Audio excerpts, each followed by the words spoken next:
1 साल बीत चुका था। ढोलकपुर वापस शांत था। गांव के लोग फिर से खुशी से जीने लगे थे।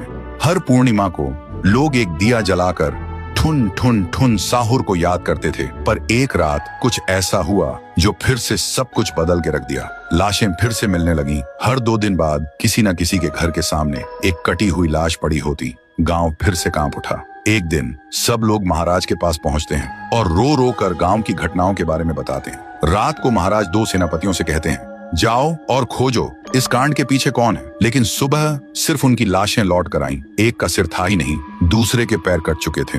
महाराज समझ गए कुछ तो लौट आया है, कुछ जो सिर्फ मौत का खेल खेल रहा है। और फिर कहते हैं, अब इस जंग का सामना मुझे ही करना होगा। उसी रात महाराज चुपके से गांव में आते हैं और एक पेड़ के पीछे खुद को छुपा लेते हैं। और ठीक रात के 2:30 बजे अचानक कहीं से धुआं छा जाता है और उस धुएं के अंदर से एक आवाज आती है,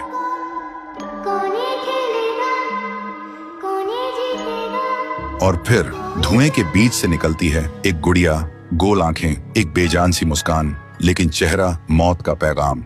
वो गुड़िया एक घर के गेट तक जाती है और बच्चों जैसा एक गाना गाने लगती है। उसके गाने की आवाज सुनकर एक आदमी बाहर आता है और अगले ही पल वो गुड़िया उसका सिर चबा जाती है। वो आदमी तड़प तड़प के वहीं जमीन पर गिर जाता है। महाराज सब कुछ देखते हैं। उनकी आंखें भर जाती हैं। उन्हें समझ आ जाता है इसके सामने जाना मतलब खुद का अंत लिखना है। अगली सुबह गांव के लोग इकट्ठा होते हैं। महाराज कहते हैं, ये पिछले भूत से भी ज्यादा डरावनी है।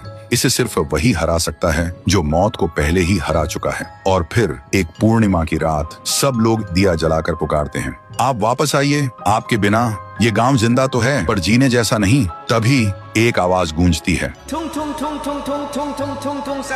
और उसी देह की आग से एक जलता हुआ पेड़ बनने लगता है और उसी पेड़ में से ठुन ठुन ठुन साहुर निकलता है। तभी फिर से वही धुआं छा जाता है और उसके साथ ही एक आवाज।